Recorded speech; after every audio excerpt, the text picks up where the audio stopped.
અમદાવાદ જિલ્લાના ધોળકા તાલુકાના કલીકુંડ વિસ્તારમાં રોયલ સિટી સોસાયટીમાં અયોધ્યાથી આવેલ કુંભનું મળકાભેર સ્વાગત કરવામાં આવ્યું હતું. અયોધ્યામાં શ્રી રામ જન્મભૂમિ પુનઃ પ્રાણ પ્રતિષ્ઠા અને અભિષેક સમારોહનું આયોજન આગામી 22મી જાન્યુઆરીએ કરવામાં આવનાર છે. તેની ભવ્ય ઉજવણી અંતર્ગત અયોધ્યાથી તાલુકા ખાતે કુંભ દ્વારા અક્ષત આવેલ કે જે વિશ્વ હિન્દુ પરિષદ દ્વારા તાલુકાના પ્રખંડના ગામોએ ઘરે ઘરે અક્ષત પત્રિકા અને શ્રીરામ ભગવાનના મંદિરનો ફોટા રૂપી પત્ર આપવાના હેતુનું આયોજન કરાયું છે. આ કુંભનું કલીકુંડ વિસ્તારમાં આવેલ રોયલ સિટી સોસાયટીમાં ઢોલ નગારા અને શરણાઈના સૂર વચ્ચે ઉમળકાભેર ભવ્ય સ્વાગત કરવામાં આવ્યું હતું. ત્યારબાદ તાલુકા નગરપાલિકાના પૂર્વ પ્રમુખ રીનાબેન ત્રિવેદીના ઘરે કુંભ અને શ્રી રામચંદ્ર ભગવાનની મૂર્તિ પૂજન અને આરતીનો કાર્યક્રમ યોજાયો હતો. આ નિમિત્તે નગરપાલિકાના પૂર્વ પ્રમુખ રીનાબેન ત્રિવેદી, અગ્રણી ધર્મેન્દ્રભાઈ ત્રિવેદી, પંકજભાઈ ત્રિવેદી, કમલભાઈ રાવલ, બટુકભાઈ ચૌહાણ, યુવરાજસિંહ વાઘેલા તેમજ મોટી સંખ્યામાં ભાઈઓ બહેનો ઉપસ્થિત રહ્યા હતા.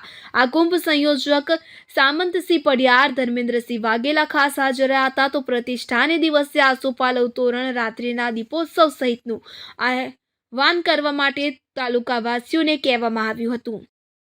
ઇદ્રીસ શેખ, ધોળકા. હવે જુઓ દેશ દુનિયાની તમામ ખબરો તમારી આંગળીના ટેરવે. ઉઠાવો મોબાઈલ અને ગૂગલ પ્લે સ્ટોર પરથી ડાઉનલોડ કરો અમારી CN24 ન્યૂઝ મોબાઈલ એપ.